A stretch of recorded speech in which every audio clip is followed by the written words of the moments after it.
Hola amigos de Refugio de Exactas, su lugar en Internet para aprender física y matemática universitaria. Es verdad que estuve ausente durante aproximadamente 3 semanas y unos días a más.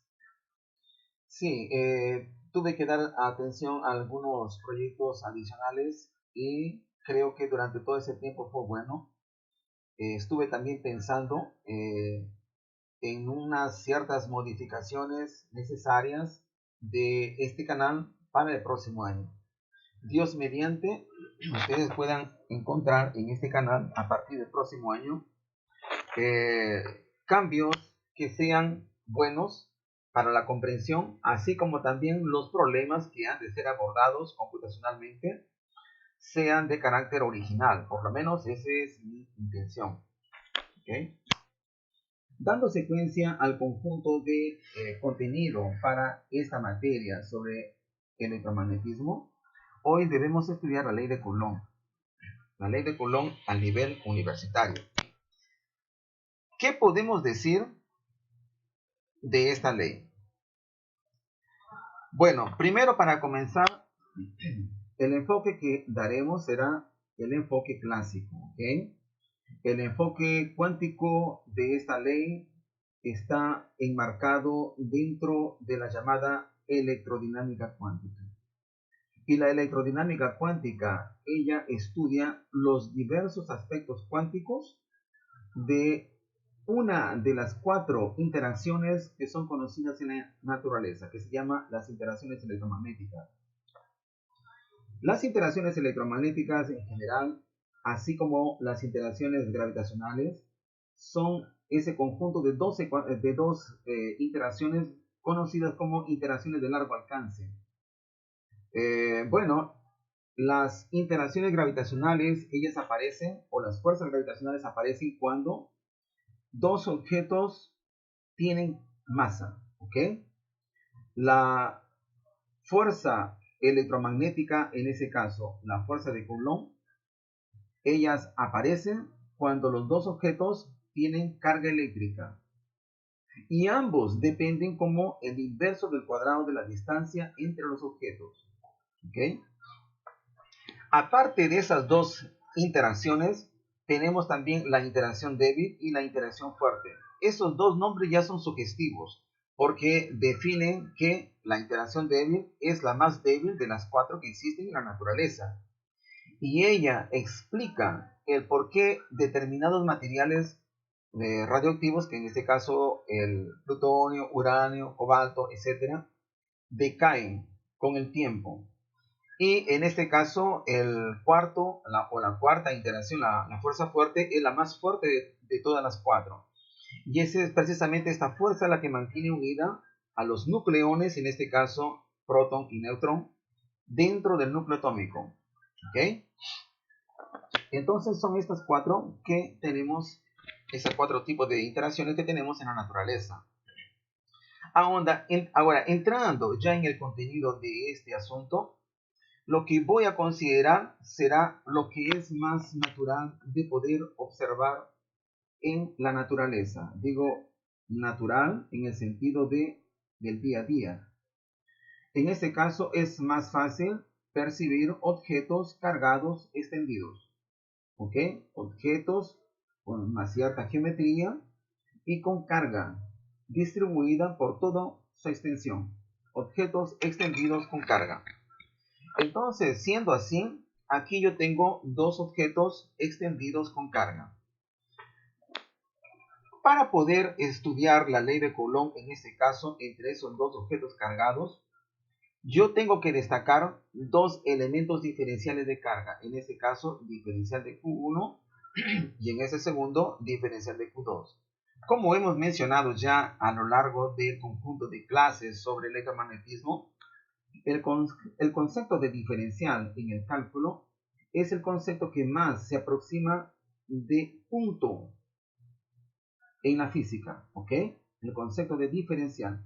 En este caso, cuando yo digo diferencial de carga, diferencial de Q1, estoy pensando en una región muy pequeña dentro de ese objeto extendido.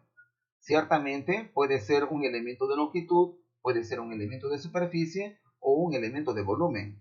Entonces lo mismo puedo decir de este elemento de carga diferencial de Q2. ¿Qué es lo que sucede? Como ya hemos estudiado campos eléctricos en las clases pasadas, esta carga elemental en esta posición va a producir un campo eléctrico también diferencial, un campo elemental, que llamo diferencial de E1. Semejantemente también, esta carga diferencial de Q2 en la posición de esta otra carga Q1 debe producir también un campo eléctrico diferencial de E2. ¿Okay? Ahora, yo me voy a centrar en el campo producido por esta carga eléctrica elemental en esta posición. Y lo que yo puedo decir es de que este campo elemental diferencial de E1 será dado a través de esta expresión. Perdón. Aquí tengo la constante eléctrica del vacío, tengo la carga elemental que produce el campo, la distancia hasta el punto de cálculo del campo y el vector unitario, aquí, vector unitario asociado a este radio vector con módulo R sum, o R mayúscula. Para poder definir este radio vector unitario o este vector unitario UR, yo tengo que definir las coordenadas que estas dos cargas elementales tienen. En este caso, si llamo a esta posición de esta carga diferencial de Q1, llamo un punto M, cuyas coordenadas son X1, Y1, Z1, y de esta otra carga diferencial de Q2, ocupando el punto N de X1, X2, Y2, Z2, entonces yo puedo calcular ese radio vector que es trazado desde M hasta N. Aquí me olvidé de colocar el punto M aquí, ¿ah? Y aquí el punto N, ¿ok? Ese radio vector R tiene esta dirección, ¿ok? Desde M hasta N. Ese radio vector será dado por esa diferencia y por tanto en coordenadas rectangulares debe tener esas componentes. Y por tanto el vector unitario, perdón, asociado a ese radio vector será dado por esta expresión, la ecuación 3. En consecuencia, el elemento diferencial del campo diferencial de E1 será dado por esta ecuación. Ahora, ¿qué es lo que dice la ley de Coulomb? Que si esta carga elemental produce un campo diferencial de E1 en esta posición, la carga que estuviese en esta posición, en este caso diferencial de Q2 o de Q2, sentirá una fuerza llamada fuerza de Coulomb y que será igual a, en este caso, la carga que se encuentra en esa posición multiplicado por el campo actuando en esa misma posición, ¿ok? Y en consecuencia, aquí yo coloqué este campo en esta ecuación y tenemos esta expresión diferencial para la fuerza actuando sobre esta carga diferencial de Q2. Desde luego, para poder hacer la integración correspondiente que tenemos que hacer para calcular la fuerza total que todo este objeto cargado debe actuar sobre todos los elementos de cargas contenidos en este objeto cargado, y eso significa integrar, tenemos que tomar en consideración la geometría de cada objeto cargado. ¿Okay? ¿Qué significa eso? Significa que si estos dos objetos cargados tienen o son líneas con cargas, entonces en este caso diferencial de Q1, 2 será densidad lineal de carga multiplicado veces el elemento de longitud que le corresponde. Si la geometría corresponde a superficies con carga, será la densidad superficial de carga multiplicado veces el elemento de superficie. Y finalmente, si son objetos volumétricos con carga, será la densidad correspondiente multiplicado veces el elemento de volumen que ellos ocupan. Dicho de esta manera, entonces, al integrar, tendremos lo siguiente, que la fuerza total que el primer objeto produce sobre el segundo objeto será o estará dada por esta ecuación, donde la primera integración tiene que hacerse sobre el primer cuerpo y la segunda integración sobre el segundo cuerpo. ¿Ok? Aquí, dependiendo de que los objetos sean líneas con cargas, tendríamos dos integrales de línea a ser efectuadas aquí. Si los objetos fuesen objetos con superficie de carga, tendríamos dos integrales de superficie a ser hechas. Y semejantemente, si fuesen dos objetos volumétricos con carga, tendríamos dos integrales volumétricas. En otras palabras, aquí tenemos que trabajar duro para resumir. ¿Ok? Una de las consecuencias que podemos notar de esta ecuación es la siguiente.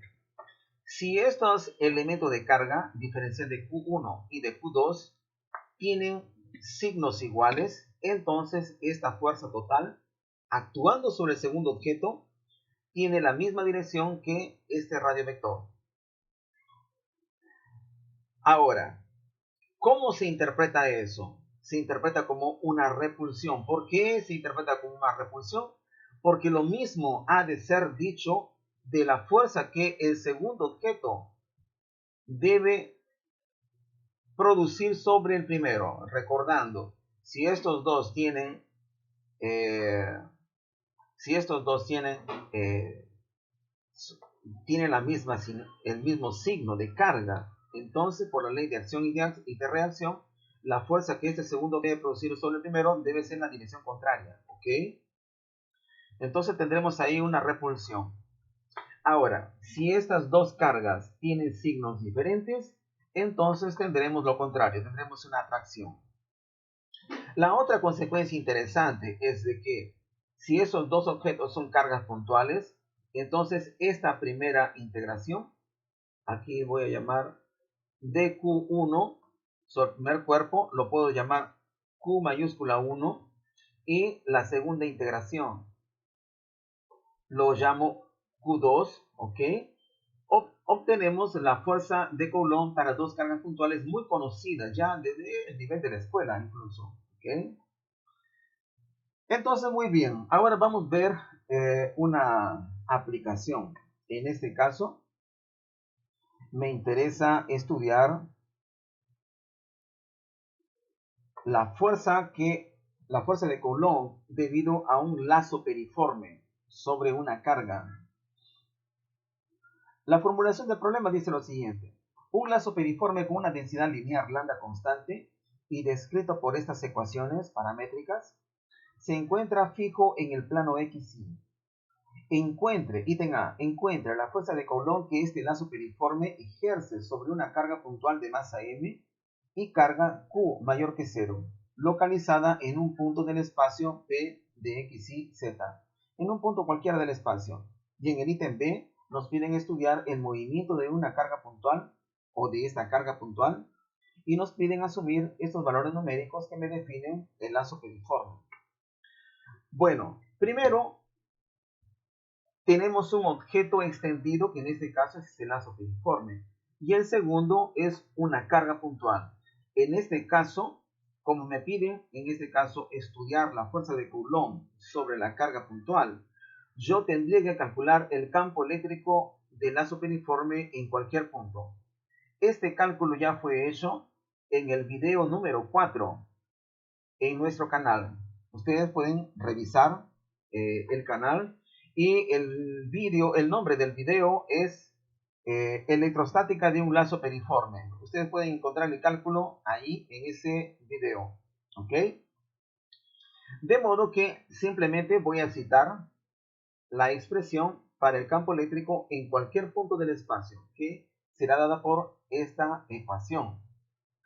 Ahora, como el segundo objeto es una carga puntual, la fuerza de Coulomb en este caso se reduce a la carga que experimenta el campo eléctrico debido al lazo periforme, donde este E debe ser el campo debido al lazo periforme y que es dado por este conjunto de tres ecuaciones, o de tres integrales, perdón. ¿Ok? Ahora, si me interesa encontrar o estudiar el movimiento de esta carga Q mayúscula, uso la segunda ley de Newton y con eso tenemos este conjunto de tres ecuaciones diferenciales de segunda orden.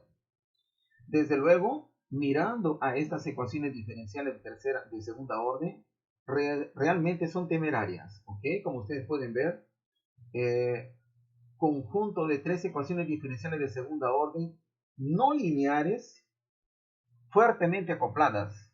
Y como si fuese poco, aquí tenemos estas integrales en las cuales aparecen las variables, en este caso x, y z.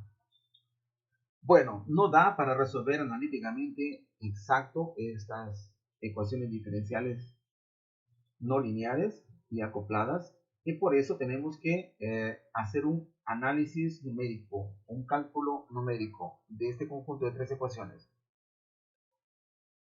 Primero, me gustaría de que podamos visualizar el tipo de campo eléctrico que nuestra carga Q mayúscula va a enfrentar, ¿ok? Y primero les voy a mostrar cómo es ese campo en el plano XY. Desde luego, para poder obtener valores numéricos, en ese caso del campo eléctrico dado aquí, yo tengo que dar valores a lambda, ¿ok? Porque este valor de K en el sistema internacional es conocido. En este caso estoy asumiendo el valor aproximado de 9 veces 10 a la 9 en el sistema internacional. Y en este caso también ese valor de lambda que estoy considerando es del orden de 10 a la menos 10 Coulomb, ¿ok? Bueno, ese resultado está aquí. Aquí tenemos las tres integrales que me definen o que aparecen en las tres componentes del campo eléctrico. Aquí tenemos para el campo en X, para el campo en Y y para el campo en Z, o las componentes rectangulares del campo eléctrico. Aquí en ese caso estoy colocando K es igual a 0.9 porque como ya dije, lambda o la densidad lineal siendo del orden de 10 a la menos 10, un factor de 0.1 lo paso a multiplicar a 9 y en este caso tendría K igual a 0.9 veces 10 a la menos 10 a la 9 y ese 10 a la 9 veces el factor de 10 a la menos 9 de la densidad de carga se cancela, me da 1 y en consecuencia voy a asumir los valores de lambda del orden de la unidad, que en este caso será desde menos 5 hasta 5, ¿ok? Y voy a visualizar específicamente para un valor específico de lambda, 0.5, 10 elevado a la menos 10, ¿ok? Con esto en mente, el resultado está aquí. Observe, esta línea amarilla es el lazo periforme, ¿ok? Es el lazo periforme. Y aquí tenemos la región del campo eléctrico en el plano XY. ¿Ok? Interesante. Aquí, por los colores de cada vector, podemos leer aquí la intensidad del campo, aquí en esta barra vertical. Podemos afirmar que el campo se debilita en esta región, lo cual es natural. Estamos más distantes en este caso del lazo periforme. Y el campo más intenso se encuentra dentro de esta región, bien cerca del lazo. ¿Okay? Bueno, esto sería en relación al campo eléctrico en el plano XY. Ahora vamos a ver el campo eléctrico en el plano XZ. Recuerden de que estoy trabajando con los mismos valores de lambda, ¿ok? Y en este caso encontramos este resultado. Aquí estamos en el plano XZ. Observe de que el campo eléctrico en este plano se comporta como si existiese aquí un centro de carga. Aún más, como si aquí existiese un centro de carga positiva, porque usted puede ver de que en esta región las líneas están saliendo en todas las direcciones. Entonces parece como si aquí existiese un centro de carga. ¿Ok? Ese es el comportamiento que tendría este campo. Y desde luego, la intensidad del campo puede ser leída aquí con esta barra vertical de colores. ¿Ok? Puede ser visto que el campo más intenso está dentro de esta región, aproximadamente alrededor de x igual a 2, z igual a 0. ¿Ok? Está en esa región aproximadamente alrededor de ese punto, el campo más intenso, que sería aquí, en valores encima de 1.76. ¿Ok? Ahora vamos en el plano IZ. En el plano IZ es interesante lo que encontramos. Miren, mirando este campo en ese plano, podemos percibir de que ese campo en ese plano se comporta como si existiese dos centros de carga, uno alrededor de esta región, de esta región, y otro alrededor de esta otra región. Y parece como si los dos tuviesen regiones de carga positiva. Bueno, en verdad atribuyo a esos dos sectores del lazo periforme. En este caso sería de este lado de aquí y de este otro lado. ¿Ok? De este otro lado. Tanto de encima como de abajo del eje Y. Entonces, esto es lo que podemos observar aquí. Porque, como ustedes pueden ver, aquí tenemos el eje Y y el eje Z. Perdón, el eje Z está aquí y el eje Y es el horizontal. Y el eje X sería lo que nosotros tendríamos perpendicular a este plano. ¿Ok? Entonces es interesante esta observación. Y nuevamente, el campo más débil está aquí, más distante de esa región, y el campo más intenso alrededor de lo que podría ser esta región de aquí, ¿no? Observando aquí por la lectura de la intensidad del campo eléctrico. Y en el espacio, ¿cómo sería en el espacio? En el espacio tenemos todo este enjambre de vectores. Incluso también tenemos aquí nuestro lazo periforme que puede ser visualizado aquí en esta figura. Bueno, a este campo eléctrico es la que nuestra carga tendrá que enfrentarse. Ahora vamos a ver el movimiento de la carga. Como ya hemos mencionado, las ecuaciones diferenciales que tenemos que resolver son este conjunto de tres ecuaciones aquí. Y como ya hemos definido estas integrales, incluso para hacer el cálculo del campo eléctrico, y esos son conjuntos de estas tres integrales, ¿ya? Hacer la codificación, en este caso, para este conjunto de tres ecuaciones, requiere cierto cuidado, ¿ok?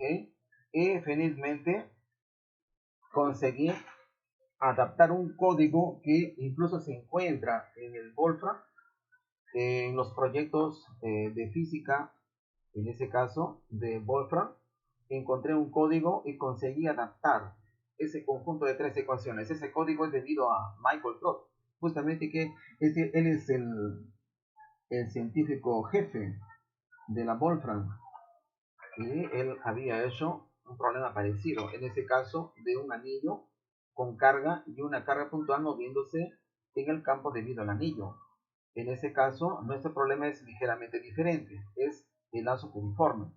Y en ese caso, aquí tenemos las tres integrales que aparecen en cada componente del campo eléctrico. Y aquí tenemos la codificación para las tres ecuaciones diferenciales.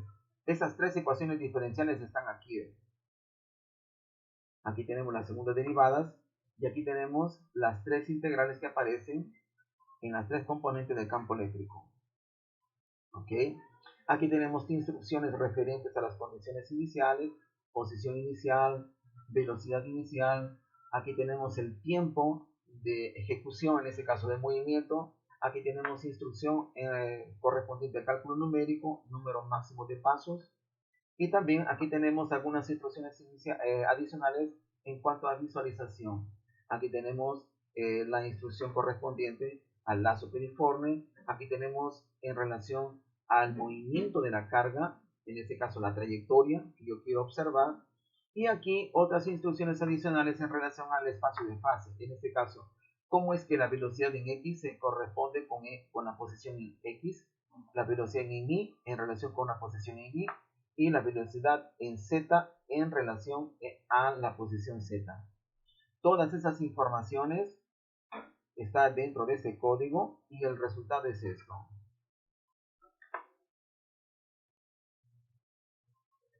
Aquí usted puede ver el lazo periforme, ¿ok? En aquella línea amarilla. Y esta línea blanca es la trayectoria de la carga que se puede observar durante este tiempo de observación de 30 segundos. Aquí estamos trabajando en el sistema internacional. La otra cosa que quiero mencionar es de que la carga de la partícula que se mueve, en este caso, también lo estoy considerando en la escala de 10 a la menos 10 Coulomb. Y la masa y la densidad lineal de carga, yo lo he introducido como un único parámetro, que lo llamo tasa densidad lineal sobre masa, y lo llamo alfa, y que ambos van a tener el mismo orden de magnitud. En otras palabras, puede ser 10 a la menos 10, 10 a la menos 10, la densidad lineal, así como también la masa, ¿ok? De esa manera, este alfa será del orden de 1 aproximadamente. Aquí tenemos las condiciones iniciales que estoy considerando aquí en este gráfico. La posición inicial 1.5, y0 2.5, z0 o z0 0. Y las velocidades iniciales pueden ser leídas aquí. ¿Ok? Y aquí tenemos, ya mencioné la trayectoria, y aquí tenemos lo que corresponde a los gráficos del espacio de fase. X versus v, velocidad en X, y versus velocidad en y z versus velocidad en z. Interesantes esos gráficos. Ahora, aquí, desde luego, aparecen aquí algunas advertencias en relación al cálculo numérico. Eso es natural. Cuando se hacen cálculos de integrales, numéricamente hablando, en matemática y probablemente también en otros programas aparezcan señales de advertencia. Más esto realmente forma parte, digamos, del cálculo. Y aquí tenemos otros gráficos adicionales para otras condiciones iniciales. La verdad, yo puedo encontrar aquí otras condiciones iniciales dando otros valores aquí, por ejemplo, de carga. Aquí yo he considerado una carga negativa a la carga que se está moviendo. Puedo también manipular aquí los valores de la posición inicial, así como de la velocidad inicial. Desde luego, eso lleva un tiempo, ¿ok? Lleva un tiempo. Y por esa razón no voy a manipular nada aquí. Mi computador trabaja bastante y lo voy a dejar ahí, ¿ok? No voy a manipular nada aquí. Aquí voy a mostrar el resultado utilizando otra codificación para resolver esas ecuaciones. Por ejemplo, para el movimiento en el plano XZ, con estas condiciones iniciales y estas condiciones iniciales en la posición y en la velocidad, ¿ok? ¿Qué es lo que se observa en ese caso? ¿Cuál trayectoria? Aquí tenemos la trayectoria. ¿Ah? Y en este caso para otras condiciones iniciales, aquí podemos visualizar. Y aquí tenemos la otra trayectoria, en este caso para otras condiciones iniciales. Para otras condiciones iniciales, en este caso en el plano IZ. ¿Por qué en el plano IZ? Porque usted puede ver la posición inicial es 0, en X igual a 0. Y la partícula se encuentra inicialmente en el plano IZ. Y aquí tenemos la velocidad inicial. ¿Y cuál es el resultado en este caso? Esta otra trayectoria. Y si la partícula se encuentra en el eje Z, aquí X0, Y0, condición inicial, posición inicial, y la velocidad inicial, en este caso, ¿cuál es la trayectoria? Aquí. Oh, qué bonito. Bueno, yo espero que les haya gustado, ¿ok? Y nos vemos hasta nuestro próximo video.